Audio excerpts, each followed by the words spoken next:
Bagaimana strateginya?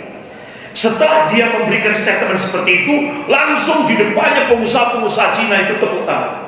Ini peristiwa 30 tahun yang lalu. Setelah itu dia menyampaikan pernyataan yang sangat mengerikan. Apa? Dia katakan, ya, orang Indonesia ya, pintar kan, tapi malas berbisnis. Ini di depan pengusaha-pengusaha Cina. Pingin uang banyak, tapi malas berbisnis. Itu orang Indonesia. Tinggal kasih uang saja, dia akan baik dengan kita. Oleh karena itu kata dia, sering-seringlah ajak makan, habis itu kasih angpau, terutama pejabat-pejabatnya, ajak makan bersama, kemudian kasih angpau. Oleh karena itu yang pertama kata dia, kuasai undang-undang. Berarti sogok parlemen, anggota DPR, kasih bin amplopi bin fulus, angpau,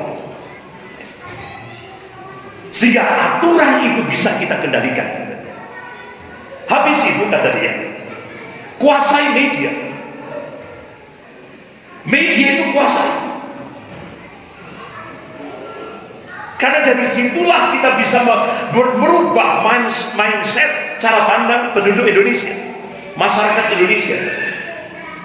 Habis itu kuasai ekonominya, setelah itu kuasai politiknya. Nah, bapak-bapak, ibu yang dirahmati Allah, kalau ada yang protes dengan gerakan kita,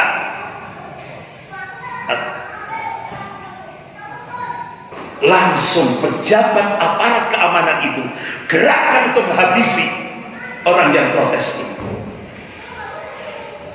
Nah, kira-kira peristiwa 30 tahun ini sudah terjadi tidak di Indonesia? Sudah.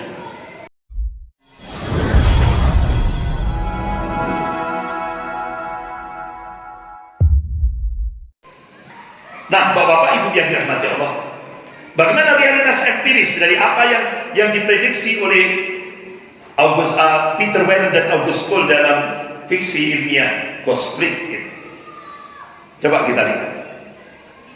Mokhtar Yadi tahun 1948 bikin Lipo Bank. Dulu Pak, Mokhtar Yadi itu apa, kalau bahasa Jawa itu kere, orang miskin, rumahnya di Batu Malang, sampai sekarang masih ada di Batu Malang. Mokhtar Yadi tahun 1948. Ada yang sudah lahir 48, ada baik 48 ya. Jadi bapak-bapak, ibu yang dirahmati Allah, 97, 2004, 2005, 2008, 2010 Mokhtar Yadi sudah menjadi orang terkaya di dunia. Urutan 854 orang terkaya seluruh dunia dengan kekayaan 2,2 miliar US dollar. Itu bapaknya James Riyadi, ini Mokhtar Yadi. Nah, 30 tahun yang lalu di depan pengusaha Cina, di depan pengusaha-pengusaha Cina Indonesia, dia mengatakan ini 30 tahun yang lalu, dan dia mengucapkan ini nadanya guyon, bercanda, tapi mimiknya serius.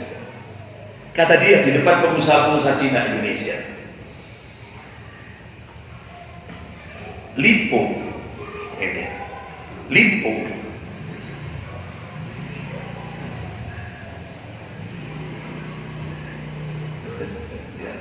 jadi Lipo itu singkatan dari lama-lama Indonesia pasti punya OI itu kan aku. Ini disampaikan oleh Mokhtar Yadi 30 tahun yang lalu. LIPO itu singkatan dari lama-lama Indonesia pasti punya UI. Punya UI. Bagaimana strateginya?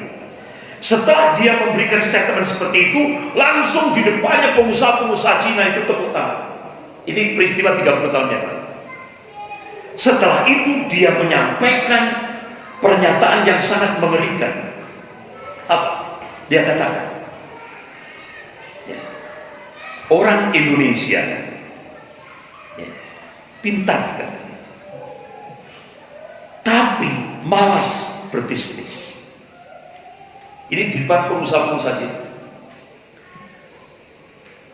Pingin uang banyak, tapi malas berbisnis. Itu orang Indonesia.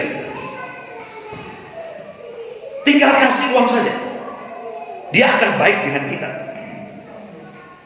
Oleh karena itu kata dia, sering-seringlah ajak makan, habis itu kasih angpau, terutama pejabat-pejabatnya, ajak makan bersama, kemudian kasih angpau. Jadi jangan sekali-kali minta apa-apa kepada dia. Kalau dia butuh anaknya sekolah, kasih, kata dia. Dia butuh apa, kasih. Tapi jangan sekali-kali minta kepada dia dulu. Nah, kata dia, begitu selesai seperti itu, kalau dia sudah senang, pasti kalau kita minta akan dikasih. Nah, oleh karena itu yang pertama kata dia, kuasai undang-undang. Berarti sogok parlemen, anggota DPR, kasih bin amplopi bin fulus, angpau, sehingga aturan itu bisa kita kendalikan. Habis itu kata dia, kuasai media. Media itu kuasai. Karena dari situlah kita bisa merubah mindset, cara pandang penduduk Indonesia, masyarakat Indonesia. Habis itu, kuasai ekonominya. Setelah itu, kuasai politiknya. Nah, bapak-bapak, ibu yang dirahmati Allah, kalau ada yang protes dengan gerakan kita,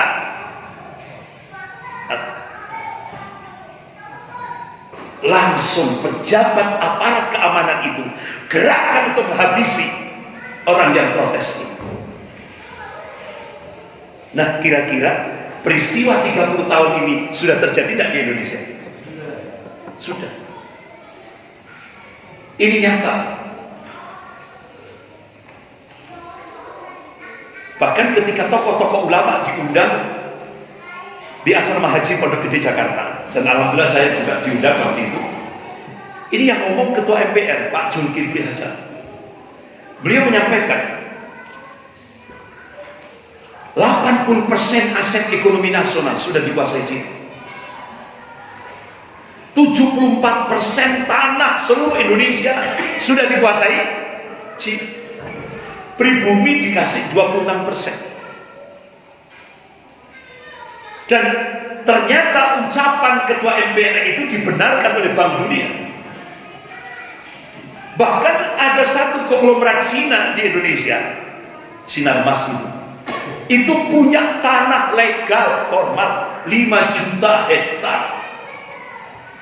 Ada yang punya 8 juta hektar. Bahkan Ketua MPR Pak Zulkifli Hasan waktu di depan tokoh-tokoh ulama, saya dengarkan sendiri. Itu kalau hartanya umat Islam se-Indonesia, hartanya rakyat Indonesia ini, 100 juta rakyat Indonesia dikumpulkan hartanya jadi satu, itu sebanding dengan satu konglomerat Cina. Padahal di Indonesia ada 9 konglomerat Cina yang kuat.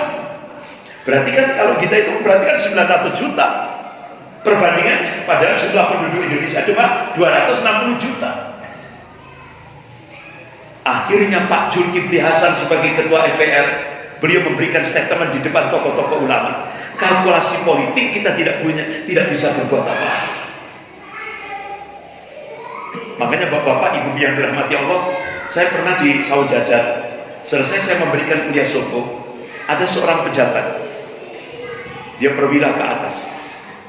Ustaz tahu di Jawa Timur, itu mulai dari elit Jawa Timur sampai tingkat bawah, itu sudah menjadi cecunguk